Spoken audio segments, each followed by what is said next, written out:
Assalamualaikum warahmatullahi wabarakatuh. Bismillahirrahmanirrahim. Alhamdulillah wa bihi nasta'in. Wassalatu wassalamu ala Rasulillah sayyidil mursalin wa ala alihi wa ashabihi ajma'in. Amma ba'd. Jamaah salat maghrib rahimahullah. Ikhwan yang Allah muliakan,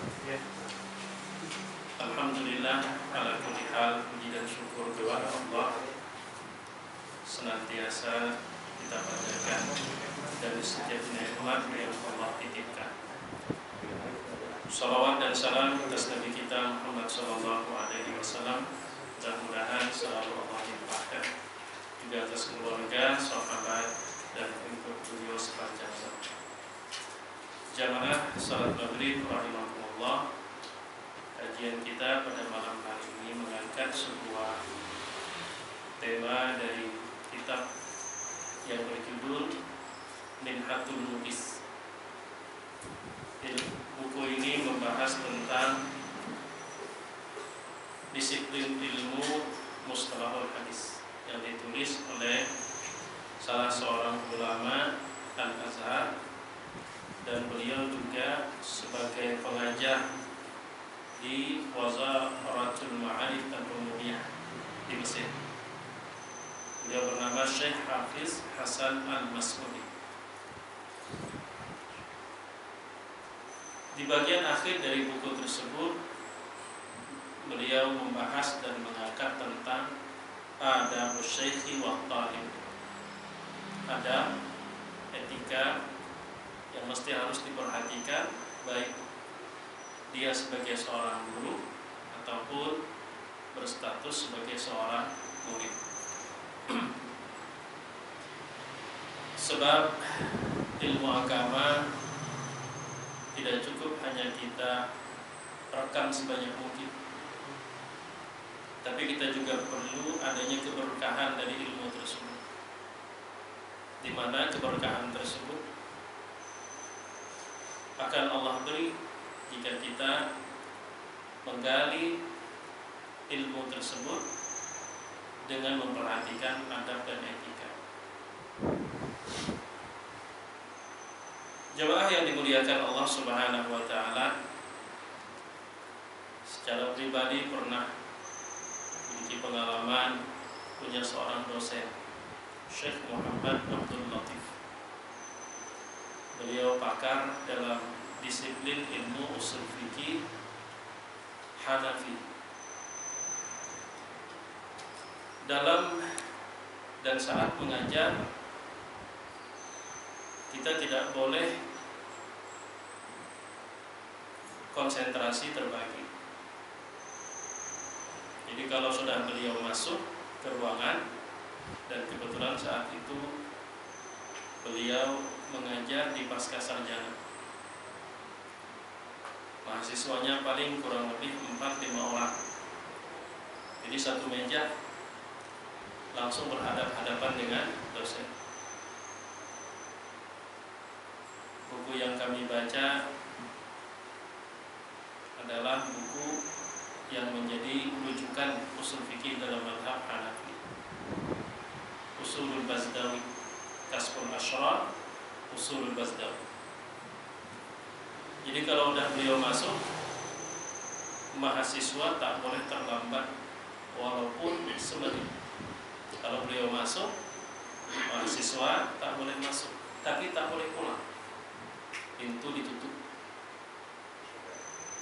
Dan ketika beliau sudah mulai memberikan materi, kita yang ada di hadapan beliau yang kisaran 4-5 orang saja, itu kitabnya dibuka. Pulpen tidak boleh dipegang, tangan harus seperti ini, bahkan bergerak pun boleh dikatakan tidak boleh. Sampai kalau diibaratkan burung hingga di kepala itu pada terbang. Mata kita harus fokus, tidak boleh mencatat, tidak boleh mencatat. Bahkan saking terlalu lama kita menyimak beliau, pandangan kita kosong, langsung beliau hempaskan tangan ke meja. Tama'aya wala yabdi. Bahasanya cukup kasar luar biasa kalau menurut kita orang Asia. Enta ma'aya wala yabdal kalb. Ibnul Kalb itu anak anjing artinya. Yang paling sopan itu bahasanya Umar, Yahmar, keledai. 2 jam dengan beliau dengan sistem pembelajaran seperti itu terasa uyuhnya awak. Begarapnya kita tahan, mengikuti pulpennya tidak boleh.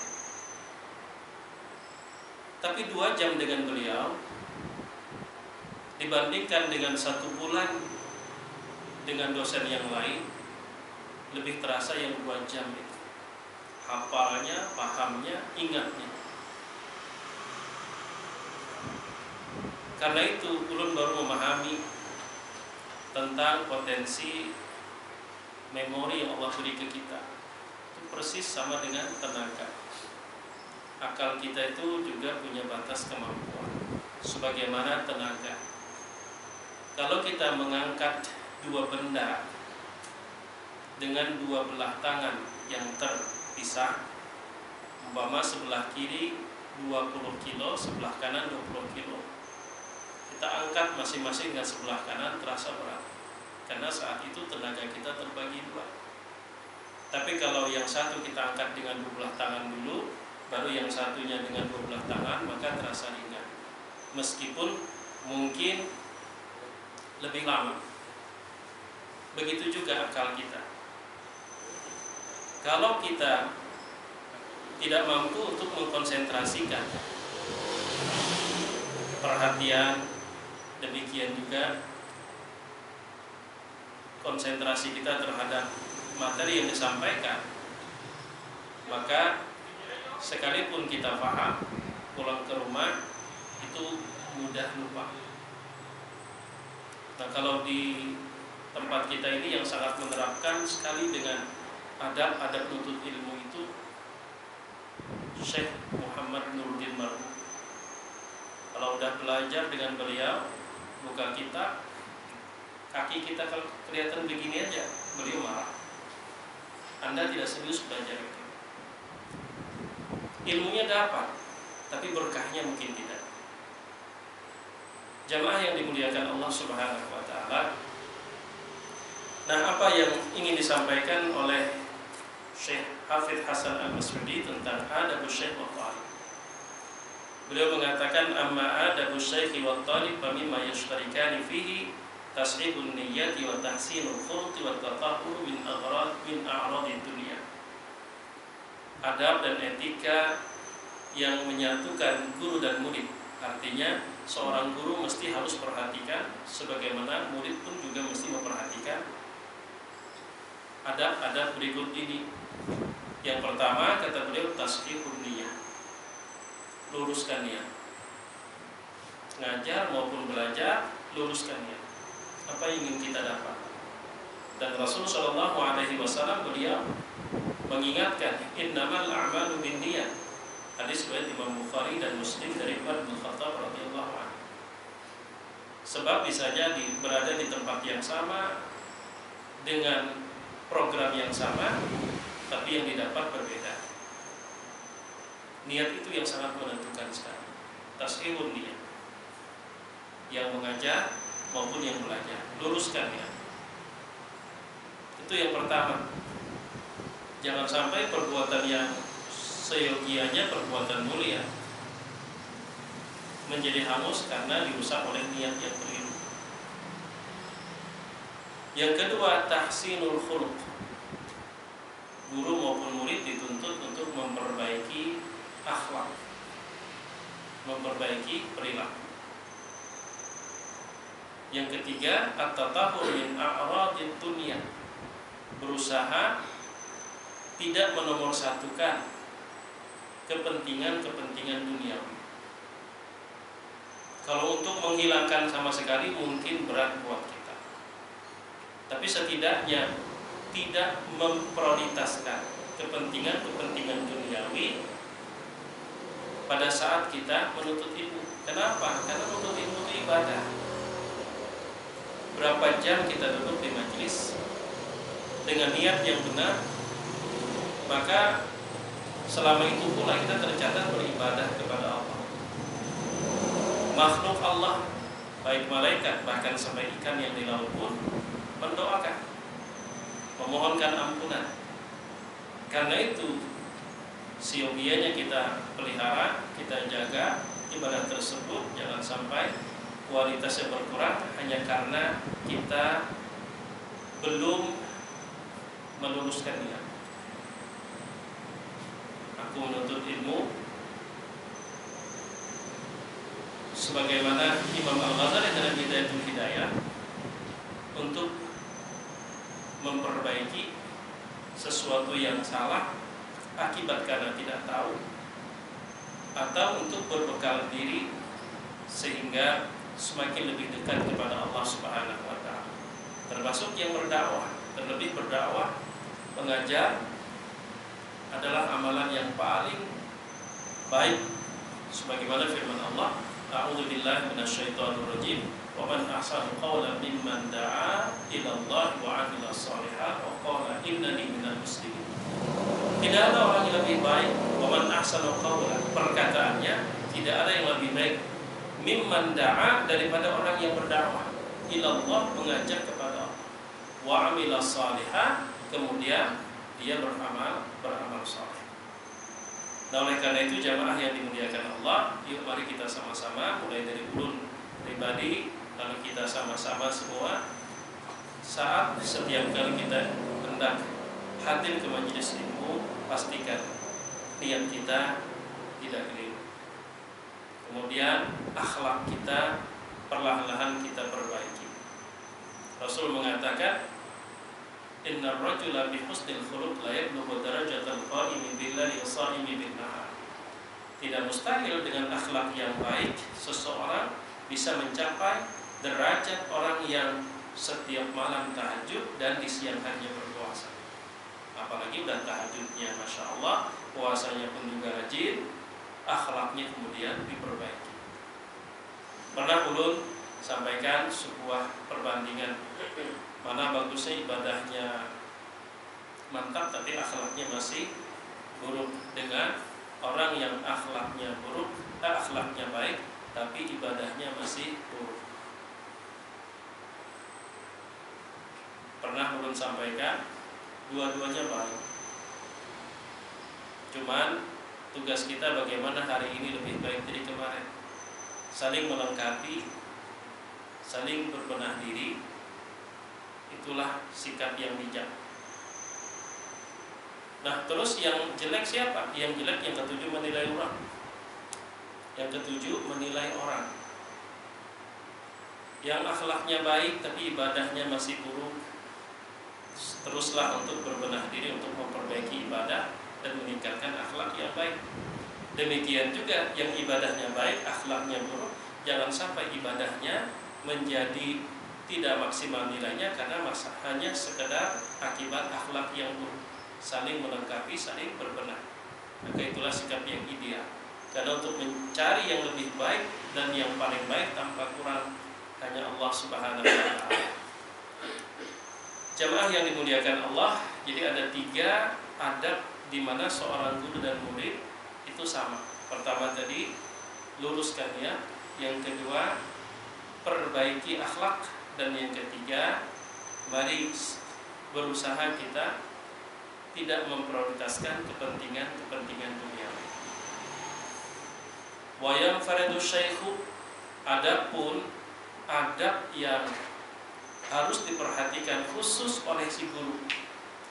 Yang pertama bi an yusmi'a idahtija ilahi, bahwa dia memperdengarkan ilmunya tersebut kalau diperlukan.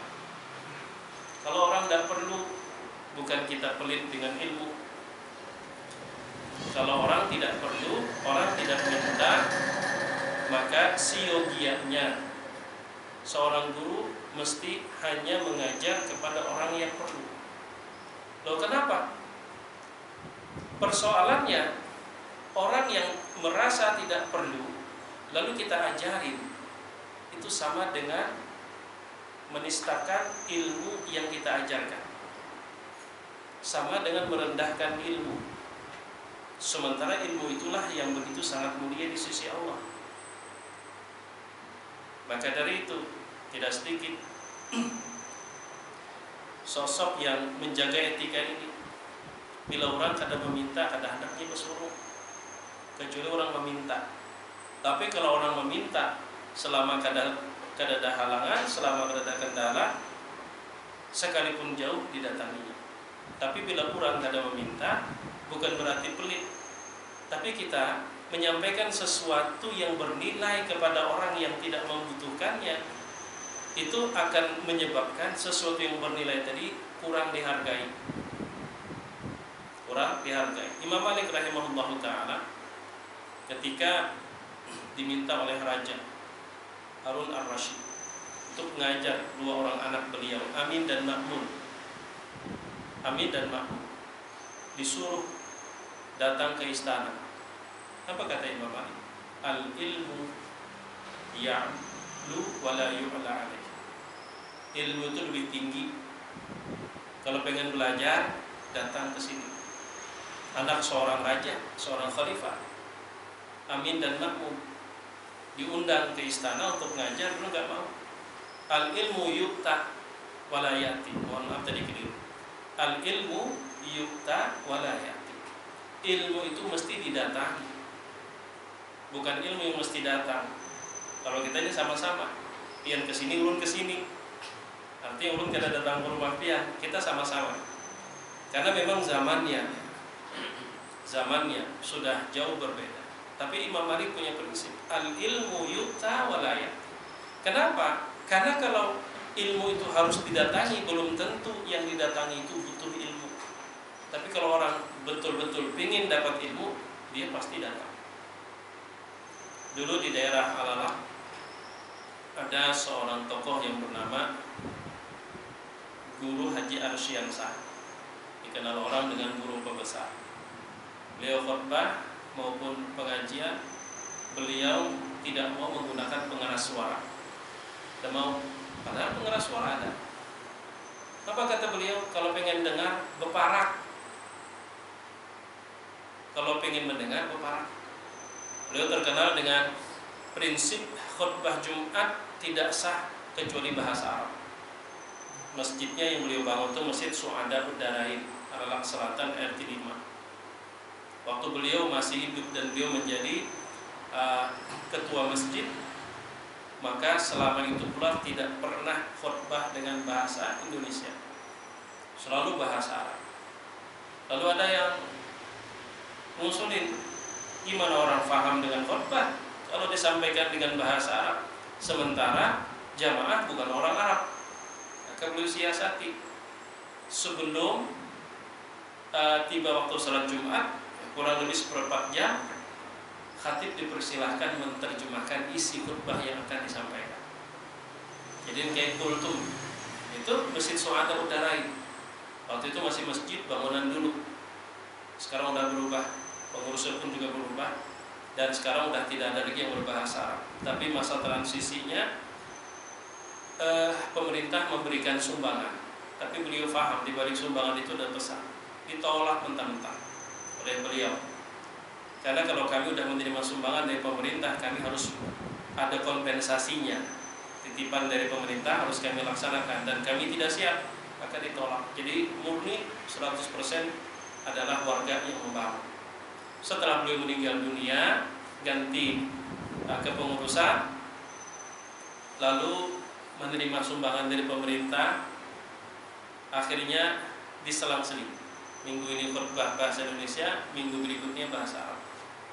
Dan ulun sempat, waktu itu masih kecil, karena Haji Arsyiansah kebetulan merinabah. Jadi merinabah pakaian ulun sendiri.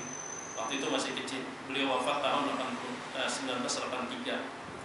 Nah, sampai pada akhirnya ketika masjid itu kemudian direhab total, kepengurusan kemudian pun berganti, akhirnya tidak ada lagi khutbah bahasa Arab. Tidak ada lagi khutbah bahasa Arab. Jadi memang dalam mazhab Syafi'i rukun khutbah itu adalah berbahasa Arab. Alasannya apa? Rasulullah selalu khutbah bahasa Arab. Sahabat pun juga selalu khutbah dengan berbahasa Arab. Karena Rasul tak pernah khutbah kecuali berbahasa Arab, maka dalam mazhab Syafi'i khutbah dalam bahasa Arab itu menjadi bagian dari syarat sahnya khutbah. Lalu bagaimana dengan ulama-ulama Syafi'i sekarang? Mereka mensiasati yang penting 5 rukun itu yang harus bahasa Arab. Aswa, alif, alhamdulillah, shad, salawat, kemudian waw, wasiat. Ma'asyiral muslimin rahimakumullah, usi nafsi wa iyyakum bittaqwallah, itu kan wasiat dengan bahasa Arab. Kemudian alif, ayat Al-Qur'an, lalu doa. Dalam mazhab Asy-Syafi'i, ulama-ulama sekarang mensiasat.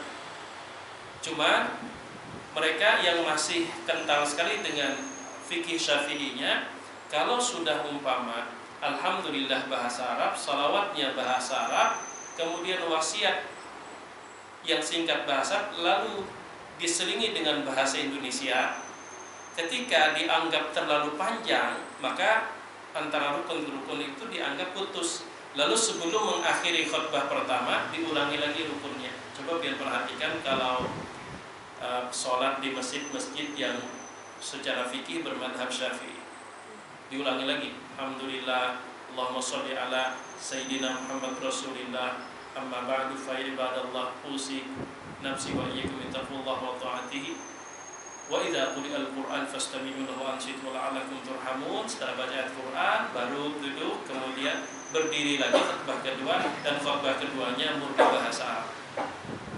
Itu kalau ingin kita mengetahui menelusurinya seperti itu. Kalau di Masjid Muhammadiyah ya memang ya seperti apa yang kita lihat, tidak terlalu mempersoalkan ya. Mau bahasa Indonesia maupun bahasa Arab tak terlalu mempersoalkan. Tapi kalau yang menerapkan fikih bermadhab Syafi'i seperti itu. Jamaah yang dimuliakan Allah Subhanahu wa ta'ala. Jadi alasan beliau kenapa khutbah ndak mau pakai mikrofon, padahal ada, beliau matikan. Apa kata beliau? Mun hendak mendengar beparang. Kalau orang betul-betul serius hendak belajar, ini pasti beparang. Namun yang sambil mengisi waktu aja, keberkahannya itulah yang tidak Allah berikan. Mungkin ilmunya dia dapat, tapi berkahnya itu yang tidak didapatkan. Nah, jadi bi an yusmi'a idahtija ilaih, kalau memang diperlukan maka tidak boleh menolak. Tapi kalau orang tidak perlu, maka siogianya tahan diri. Ini bagi seorang guru. Tapi beda berdakwah. Jadi mengajar dengan berdakwah itu beda. Kalau berdakwah kita ngajak orang. Tapi kalau ngajar kita mendidik orang. Kita mendidik orang. Ini yang kita bicarakan adalah majelis ilmu. Wa alla yuhadditsa bi baladin fihi man huwa aula minhu bitahdisi.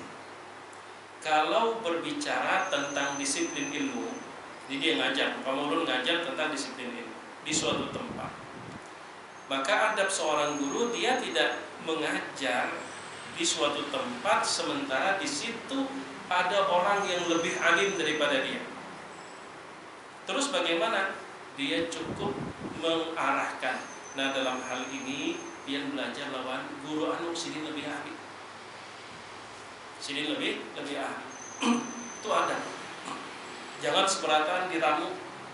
Tentang lain bidang kita pun juga diramu. Sahabat radhiyallahu anhum, para sahabat Nabi sallallahu alaihi wasallam, ketika mereka ditanya oleh para tabi'in tentang suatu masalah, terutama yang berkenaan dengan fatwa, ketika ditanya, mereka punya semacam kesepakatan yang tidak tertulis. Mereka balik tanya dulu, sudah pernah pian takunakan lawan siapa aja? Pian takunakan lawan siapa aja sudah? Lawan sahabat yang bernama Fulan. Cukup itu jawabannya. Karena mau menjawab, itu sahabat. Itu adab. Jadi yang dibicarakan oleh Syekh Hafiz Hasan al-Mas'ud ini bukan hasil pikiran beliau, tapi melihat dari kehidupan para sahabat. Kalau ditanya tentang satu masalah, nanya dulu, sudah ditakunakan dengan siapa? Oh, udah ulun pernah Pak ulun takunakan dengan umpama Abdullah bin Umar atau Abdullah bin Abbas, atau pernah ulun tanya dengan Aisyah radhiyallahu anha, apa jawaban mereka? Jawabannya bla bla bla bla. Itu udah cukup jawabannya. Aku kada perlu lagi menjawab. Itu para sahabat seperti itu. Kalau kita salah nih itu ngebujurnya yang ini. Nah, itu tuh kalau kita. Lalu gimana umat nih mau adem kalau kita sebagai guru aja tidak menjaga adab? Dan itu ujian. Pernah juga belum cerita dengan pihak seorang ibu, dia habis pengajian ulun di Masjid As-Salam di Golok lah, landasan Udin, di komplek Golok itu ada Masjid As-Salam. Jadi habis dulu waktu itu masih belum ada masjid, masih menggunakan ruangan aula sekolah alam di sampingnya.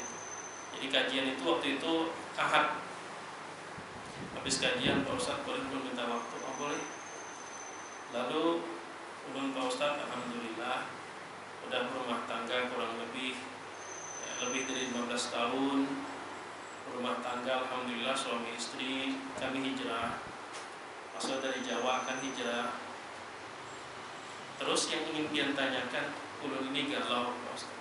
Galaunya kenapa?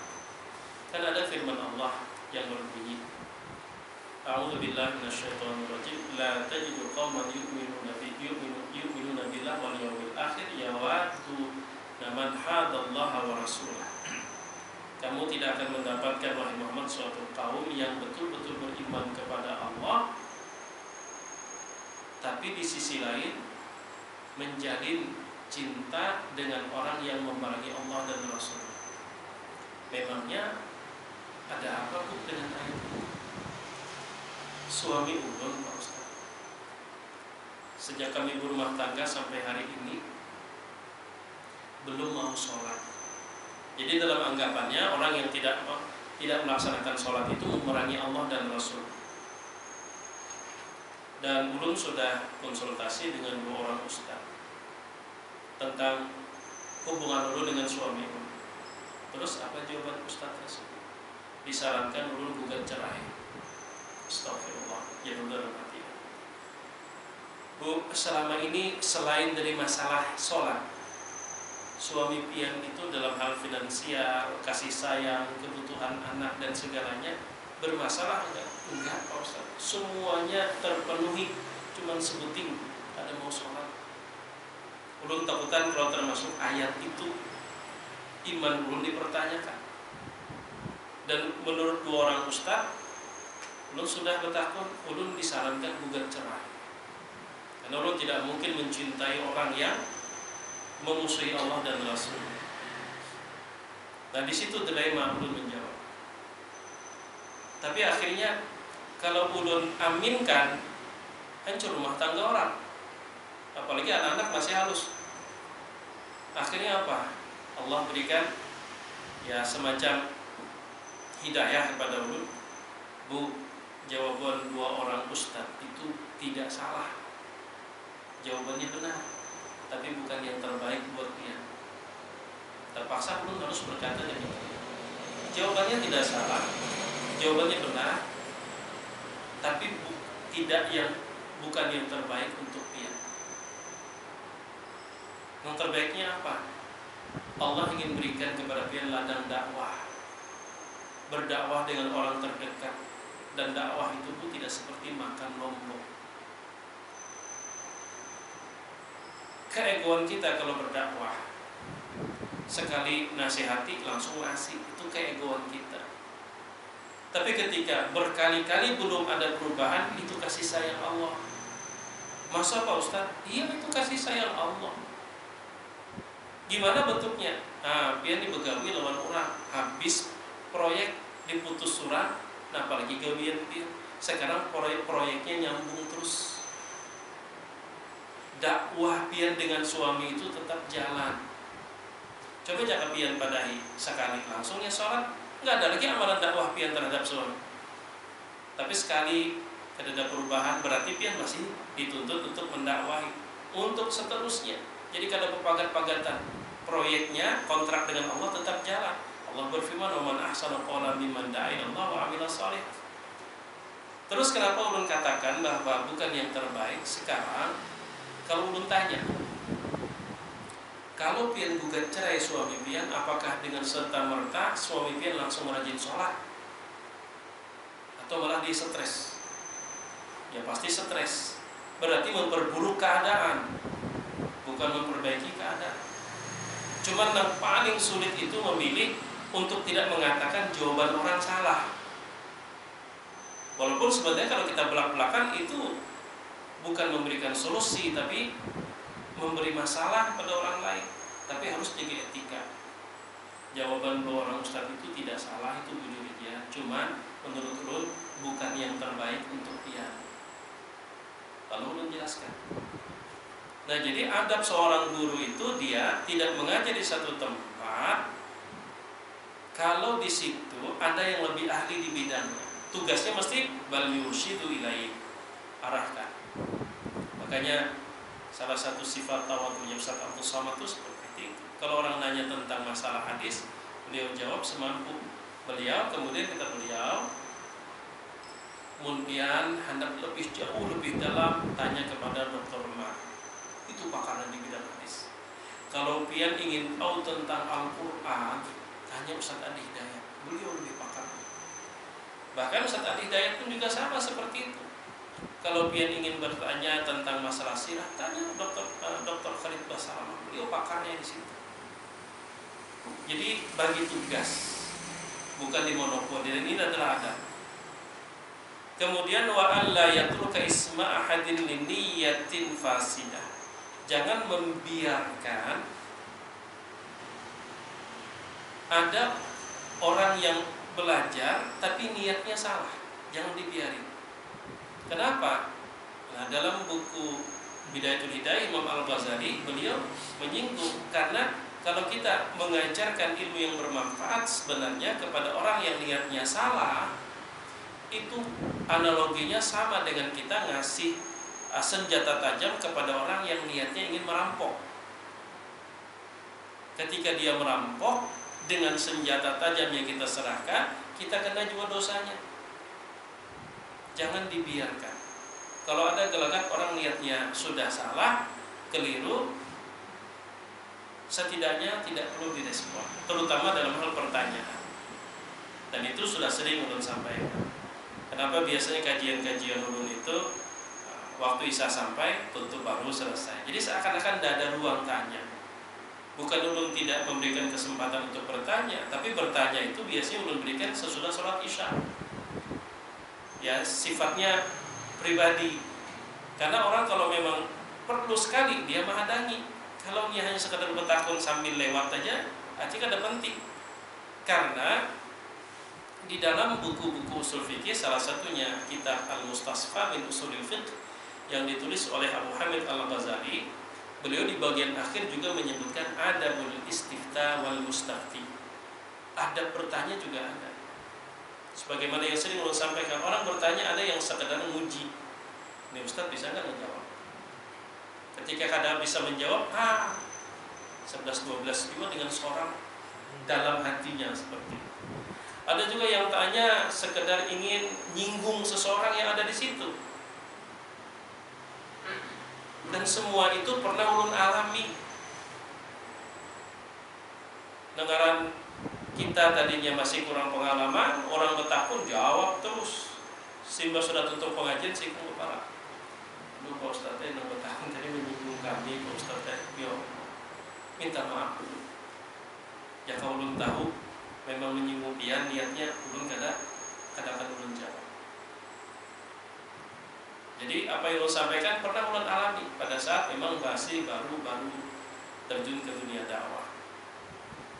Wa an yatatahhara wa yajlisa bi waqarin. Mengajar pun mesti dalam keadaan suci, wudu. Setidaknya tidak putus-putus adalah sunnah Rasul. Baik beliau sendiri secara langsung maupun pesan beliau kepada seorang sahabat. Kalau tidak salah Mu'adz bin Jabal. Itu di akhir buku At-Tazkirah fi Ahwalil Maut wa Umuril Akhirah yang ditulis oleh Imam Al-Qurtubi. Pesan Rasul Shallallahu Alaihi Wasallam itu pada saat beliau membahas tentang orang-orang mati syahid. Wahai pula, jangan sampai kau putus udhu, karena apabila engkau meninggal dunia, ini riwayat hadis bil makna. Kalau engkau meninggal dunia dalam keadaan wudu, maka dicatat engkau mati dalam keadaan syahid, mati syahid. Dan Rasul secara pribadi tak pernah putus wudu, selalu dalam keadaan suci. Mana buktinya Pak Ustaz? Suatu ketika Rasul sedang buang air kecil, lewat seorang sahabat mengucapin salam, beliau gak ngejawab beliau. Setelah selesai buang air kecil, beliau juga belum menjawab. Lalu beliau ambil air wudu. Selesai beliau ambil air wudu, baru beliau waalaikumsalam warahmatullahi wabarakatuh. Apa kata beliau? Ini akrahu an ankurallah ala ghairi taharah. Aku tidak suka menyebut nama Allah dalam keadaan tidak suci. Itu menunjukkan bahwa Rasul Shallallahu Alaihi Wasallam selalu tidak putus wudu. Apalagi musim corona ini, ya. Rancaki wudu aja kan basuh tangan, istinsak, kumur-kumur. Ada sampah nempel virusnya ke lubang hidung, sudah kita keluarkan dengan istinsak. Atau masuk ke rongga sudah kita buang dengan berkumur-kumur. Sering-sering. Makanya ada sebuah hadis, orang yang melazimkan wudu Allah pelihara dari wabah. Allah pelihara dari wabah. Ada sebuah riwayat seperti itu. Nah, jadi ngajar dalam keadaan suci. Wa yajlis bi waqarin, duduk dengan sopan. Duduk dengan sopan. Jangan sampai ngajar sambil begaru. Itu adab ngajar. Wa alla yuhaddisa qa'iman, dan hendaklah tidak mengajar sambil berdiri. Maksudnya sambil berjalan. Wala ajalan wala fit thariq. Ngajar perlahan-lahan aja. Jangan terburu-buru, tergesa-gesa. Kenapa? Karena kalau kita ngajar tergesa-gesa, apalagi itu ilmu agama, kalau orang salah dalam memahami, keliru karena kita memang menyampaikan terburu-buru,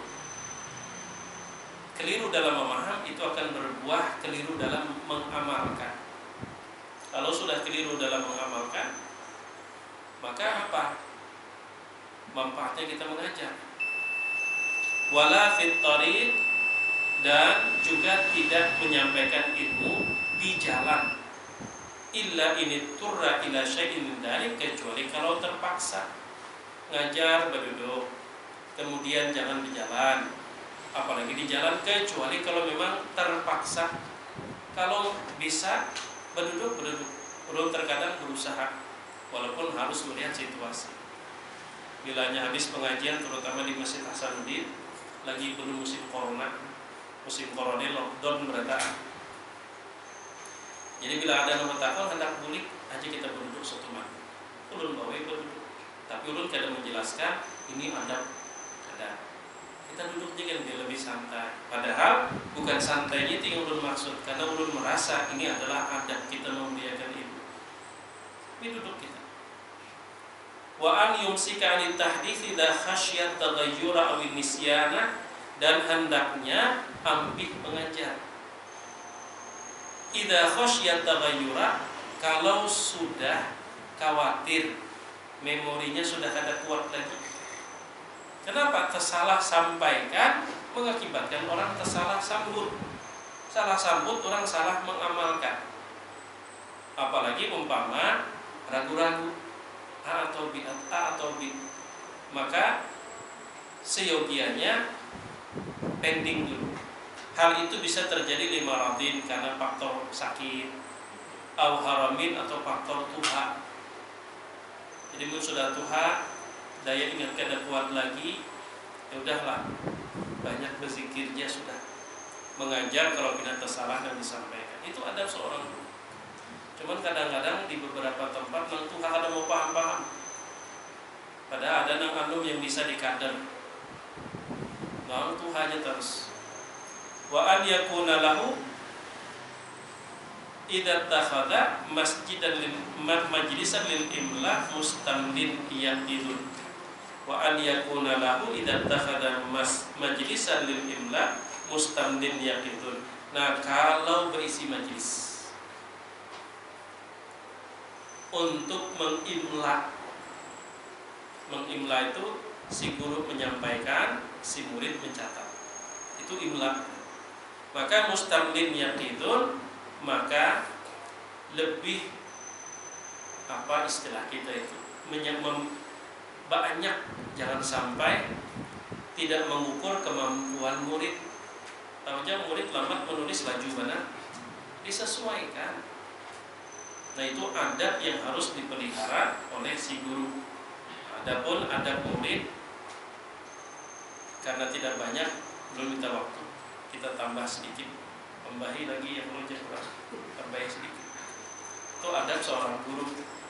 Nah, kalau adab murid, wayang faridut thalibu, adapun seorang murid, maka adab yang harus diperhatikan bi ayyi waqtira syaikha, muliakan gurumu. Memuliakan guru. Yang kedua, wa alla yada'al istifadata li hayain aw takabburin. Jangan sampai enggan belajar karena supan aja belajar ketuhaan. Nah, jangan. Apalagi kalau sombong, gurunya kekanakan soalnya udah Tuhan. Nah, itu sombong. Jadi jangan sampai kita kada umpat belajar lantaran malu atau apalagi sombong. Wa an yaktuba ma sami'ahu taman, kalau bisa yang didengar itu dicatat, kalau bisa. Wa an ya'tan yang bitaqyid wa dhabti, dan hendaklah selalu memperhatikan yang perlu dicatat dan mesti disiplin. Wa an yuzakira mahfuzahu, adab murid yang sudah hafal harus diulangi.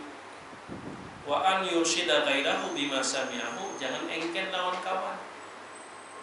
Apa yang hadis yang sampaikan sidin tadi, hapusnya soalnya kada mendengar. Makanya mendengari.